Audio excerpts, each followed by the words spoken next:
అందరికీ నమస్కారం అండి. పార్ట్ 1లో రచయిత్రి ఎకో బోడెన్ వాళ్ళ అమ్మగారు ఇద్దరూ కలిసి గురువుగారిని కలవడానికి వెళ్తే మీకోసమే నేను ఎదురు చూస్తున్నాను అని గురువుగారు చెప్తే వీళ్ళు ఆశ్చర్యపోవడం, అలాగే వీళ్ళిద్దరికీ ఉన్న అతీంద్రియ శక్తుల గురించి గురువుగారు వీళ్ళకి వివరించడం, అది విన్న తర్వాత రచయిత్రి తన తండ్రి యొక్క మైగ్రేన్ సమస్యని స్వస్థపరచడం, వాళ్ళ కుటుంబంలో నలుగురికి కూడా అతీంద్రియ శక్తులు ఉన్నాయని తెలుసుకోవటం, అది విన్న రచయిత్రి ఎకో బోడెన్ భగవంతుడు నన్నే ఎందుకు ఎంచుకున్నాడు ఇలా అందరికీ స్వస్థపరచడానికి అని అనుకోవడం జరిగింది. ఇప్పుడు పార్ట్ 2లో ఏం జరిగిందో తెలుసుకుందాం. ఎప్పుడైతే రచయిత్రి తన తండ్రికి ఉన్న మైగ్రేన్ సమస్యను బాగు చేసిందో ఆ తర్వాత పడుకున్నంతసేపు కూడా ఈవ్ అనేటటువంటి ఆ గురువుగారు ఉన్నారు కదా, ఆ గురువుగారు చెప్పిన మాటలే చెవిలో మారుమోగుతూ ఉన్నాయంట. ఆవిడ చెప్పిన మాటలన్నీ కూడా రచయిత్రికి సగం అర్థమైనట్టు ఉన్నా సరే పూర్తిగా అర్థం అవడానికి ఒక 10 సంవత్సరాలు పట్టిందంట. ఎప్పుడైతే వీళ్ళకి అతీంద్రియ శక్తులు ఉన్నాయి అని తెలిసిందో వెంటనే వాళ్ళ అమ్మగారుని రచయిత్రి ఎకో బోడెన్ ఇద్దరు కలిసి బిద్ది అనే ఆధ్యాత్మిక గురువు గారి దగ్గరికి వెళ్ళి వాళ్ళకున్న ఈ శక్తులని పెంపొందించుకోవాలని ఇంకా మెరుగుపరుచుకోవాలని ఆవిడ చెప్పే క్లాసులు వినడానికి వెళ్ళేవాళ్ళంట. ఎవరు? బిద్ది అనే ఒక ఆధ్యాత్మిక గురువు గారి దగ్గరికి వెళ్ళి ఆవిడ చెప్పే క్లాసులన్నీ కూడా వినేవాళ్ళనమాట. అయితే ఆ బిద్ది అనే గురువు గారు రచయిత్రి ఎకో బోడెన్ అనుకున్న విధంగానే చాలా అనుభవజ్ఞురాలన్నమాట. అలాగే అతీంద్రియ శక్తి సామర్థ్యాలు కలిగి ఉండడమే కాకుండా మంచి సమర్థవంతురాలంట. అంతేకాకుండా ఎకో బోడెన్కున్న అనుమానాస్పదమైన అంతు లేనటువంటి ప్రశ్నలన్నింటికీ కూడా ఆవిడ గురువుగారు ఓపికతో సమాధానం చెప్తూ ఉండేవాళ్ళంట. అయితే ఆవిడ సూక్ష్మ శరీర యానం గురించి, పునర్జన్మల గురించి, ఆత్మస్వరూపంలో ఉండే గురువుల గురించి, దేవదూతలు, శరీరాన్ని అనుసరించి ఉన్న కాంతి గురించి, మరణానంతర జీవితం గురించి చెప్పడమే కాకుండా ఆవిడకున్న అతీంద్రియ శక్తుల గురించి చెప్పడం వల్ల, అంటే ఎకో బోడెన్ గారికి ఉన్నటువంటి అతీంద్రియ శక్తుల గురించి చెప్పడం వల్ల నా జీవితం నా స్నేహితురాళ్ళ జీవితంలాగా కాకుండా భిన్నంగా ఉండటం నాకు నచ్చేది కాదు అని అంటున్నారు. అయితే రచయిత్రి ఎకో బోడెన్ వాళ్ళ అమ్మగారు కూడా ఏ పరిస్థితుల్లో ఉన్నారన్నది బిద్ది అనే గురువుగారు గ్రహించి వాళ్ళ యొక్క అతీంద్రియ శక్తులు పెరిగే విధంగా వాళ్ళకి సహాయం చేస్తూ వాళ్ళతోనే ఒక 2 సంవత్సరాల వరకు ఉన్నారంట. అయితే ఇక్కడి నుంచి అసలైన కథ మొదలైందనమాట. ఎకో బోడెన్ ఏవైతే నేర్చుకున్నారో అవన్నీ కూడా వాళ్ళ స్నేహితురాళ్ళ విషయంలో నిజం అవ్వడం మొదలైందనమాట. వాళ్ళ యొక్క దివ్య దృష్టితో జరగబోయే మంచిని ముందుగానే తెలిసిపోయినప్పుడు చాలా సంతోషపడిపోయే వాళ్ళనమాట. ఎప్పుడైతే అవాంఛనీయ సంగతులు జరగబోతున్నాయి అని వాళ్ళకి అర్థమైందో అప్పుడు వాళ్ళు చాలా భయపడిపోయే వాళ్ళనమాట. ప్రతి ఒక్క మనిషికి కూడా వాళ్ళ యొక్క దేవదూతలు ఉంటారు. అలాగే ఎకో బోడెన్ కూడా దేవదూతలు ఉంటారనమాట. ఆ దేవదూతలు ఎవరు అన్నది తెలుసుకోవాలి. అలాగే తనకున్న అతీంద్రియ శక్తుల్ని ఇంకా పెంచుకోవాలన్నమాట. అది తన ముందున్న టాస్క్ ఇప్పుడు. అయితే ఎకో బోడెన్ గారు అనుకునే వాళ్ళంట, టీవీలో చూపించినట్టు మన వెనకాతల 2 తెల్లటి ఆకారాలు ఎగురుతూ ఉంటాయా, లేకపోతే మా తమ్ముడు డ్రమ్స్ వాయించేటప్పుడు ఆయనకు కనబడినట్టు గాల్లో ఒక ఆత్మ తేలుకుంటూ వచ్చి డ్రమ్స్ వాయించేసి మళ్ళీ తేలుకుంటా వెళ్ళిపోతుందా, అలాంటివన్నీ ఊహించుకుంటూ భయపడిపోయేదనమాట. ఎకో బోడెన్ యొక్క గురువు బిద్ది వీళ్ళ యొక్క ఆత్మస్వరూపంలో ఉన్న దేవదూతల గురించి తెలుసుకోమనడం, వాళ్ళు కనబడకపోయినా వాళ్ళు ఉన్నారని ఊహించుకుంటూ వాళ్ళతో మాట్లాడమనడం చేయమనేవాళ్ళంట. అంతేకాకుండా మీ యొక్క ఈ ఆధ్యాత్మిక ప్రయాణంలో ఆ దేవదూతలు అనేవాళ్ళు మీకు ఎంతగానో ఉపయోగపడతారు అని బిద్ది గురువు గారు చెప్పేవాళ్ళంట. అయితే ఎకో బోడెన్కి చాలా భయం వేసేదంట. అయితే నా చుట్టూ కూడా నా దేవదూతలు ఉన్నారా, నాతో మాట్లాడడం మొదలు పెట్టేస్తారా, నా తమ్ముడు దగ్గరకు గాల్లో తేలుకుంటూ వచ్చినట్టు నా దగ్గరకు కూడా గాల్లో తేలుకుంటూ వచ్చి నాతో మాట్లాడడం మొదలు పెడతారా, ఒకవేళ మాట్లాడడం మొదలు పెడితే వాళ్ళ గొంతు ఎలా ఉంటుంది అని ఇట్లాంటివన్నీ ఆలోచిస్తూ నిద్ర పట్టక ఎప్పుడు రూమ్లో లైట్ వేసుకొని ఉండేదన్నమాట. అలాగే రేడియో కూడా ఎప్పుడు ఆన్లో పెట్టేసుకొని వాళ్ళు ఏమైనా వచ్చి నాతో మాట్లాడేస్తారేమోనని గుబులు పడిపోతూ ఉండేదంట. అయితే ఒకరోజు ఎకో బోడెన్ వంటగదిలో ఉండి పని చేస్తున్నప్పుడు ఒక సున్నితమైన స్వరంతో తనలో తనకే ఒక ఆలోచన వచ్చిన విధంగా ఒక గొంతు వినబడడం మొదలైందంట. ఆ స్వరం ఎకో బోడెన్తో, నా పేరు థియోడిన్, కానీ నువ్వు నన్ను టెడ్డీ అని పిలవచ్చు అని అందంట. ఆ తరువాత ఇంకొక ఆడగొంతు ఎకో బోడెన్ గొంతు కాదనమాట, నా పేరు అన్నా అని చెప్పిందంట. వాయిస్, ఈ కంఠధ్వనులు తన ఆలోచనలు ఎట్లా వస్తాయో అలానే వస్తున్నాయి, కానీ గొంతు మాత్రం తినదు కాదు అన్నట్టు అనిపిస్తుంది అనమాట. ఎప్పుడైతే ఎకోబోడెన్ ఈ దేవదూతలు సున్నితంగా తనలో ఒక ఆలోచన వచ్చినట్టుగా ఆ మాటలు వినబడడం తనకు మొదలయ్యిందో, నాతో ఇంకో మాట్లాడండి అని ఎకోబోడెన్ అడిగిందంట. ఎకోబోడెన్ అలా అడిగినా సరే దేవదూతలు ఇద్దరు కూడా అంతకు మించి ఒక్క మాట కూడా మాట్లాడలేదంట. ఇదే విషయాన్ని బిరిడి అంటే ఎకోబోడెన్ గురువు బిద్దితో చెప్తే, కారణ శరీరంతో ఉన్న గురువులు ఎక్కువగా మాట్లాడరు అని, మనకు ఎంతవరకు విషయం తెలియాలో అంతవరకు మాత్రమే మాట్లాడతారు అని బిద్ది తనతో చెప్పారు అని ఎకోబోడెన్ అన్నారనమాట.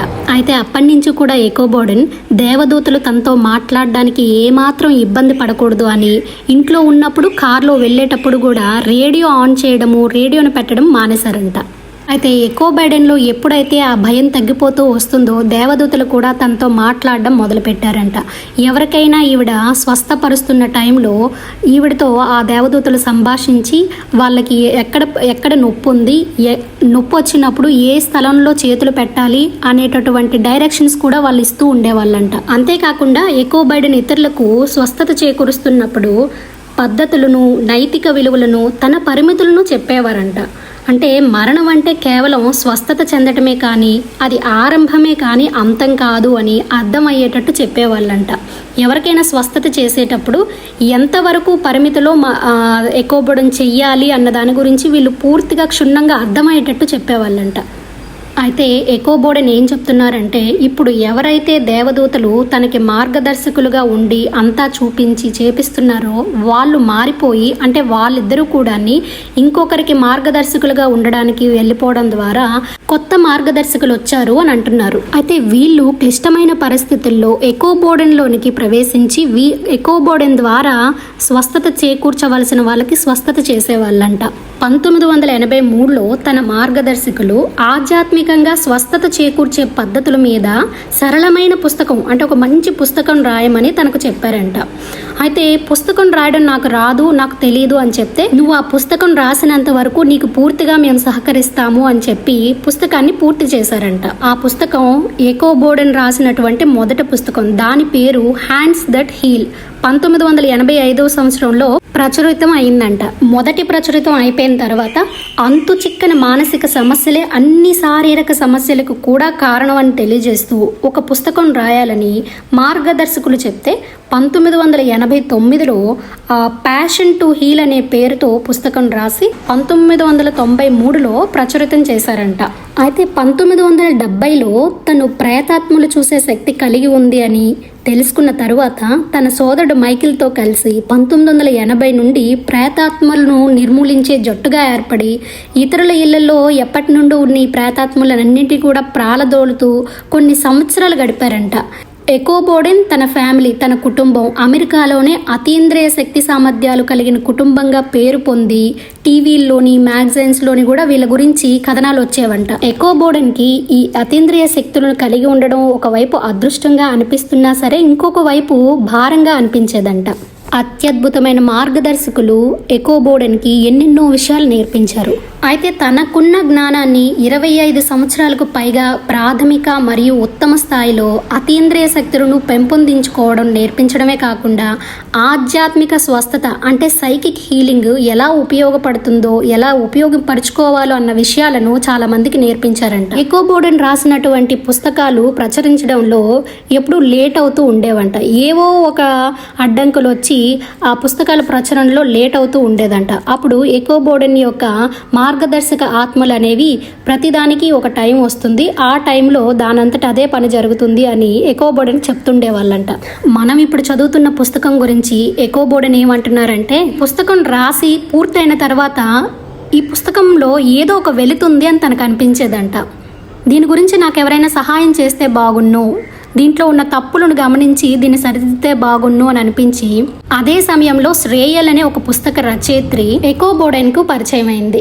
శ్రేయల్ సహాయంతో పుస్తకంలో సందర్భానుసారం సంఘటనల్లో చిన్న చిన్న మార్పులు చేసి పుస్తకం మూలాలను మార్చి పుస్తకాన్ని పూర్తి చేయడం జరిగిందనమాట. కానీ కొన్ని రోజుల వరకు, కొన్ని నెలల వరకు కూడా పుస్తకానికి పేరును నిర్ణయించలేదంట.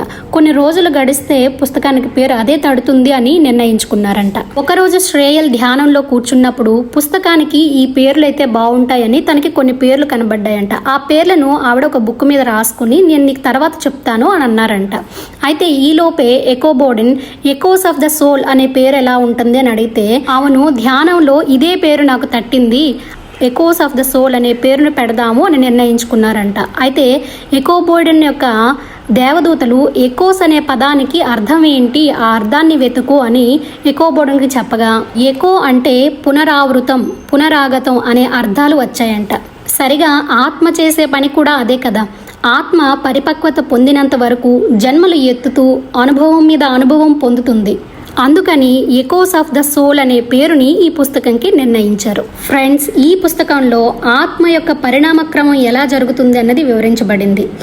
అసలు శరీరంలోకి ఆత్మ ఎప్పుడు ప్రవేశిస్తుంది, ఆత్మ భూమి మీద జన్మించడం వలన ఎటువంటి అనుభూతి పొందుతుంది, భూమి మీద జన్మించినప్పుడు ఆత్మ యొక్క ప్రవర్తన ఎలా ఉంటుంది, భౌతిక మరణం తరువాత ఆత్మ ఎక్కడికి వెళుతుంది, భౌతిక మరణానంతరం ఆత్మ జీవితం ఎలా ఉంటుంది, పునర్జన్మ ఉందా, పునర్జన్మ అంటే ఏంటి, మనం కేవలం భౌతిక శరీరం మాత్రమే కాదు, ఈ శరీరం కన్నా ఎంతో ఉన్నతమైన వాళ్ళం.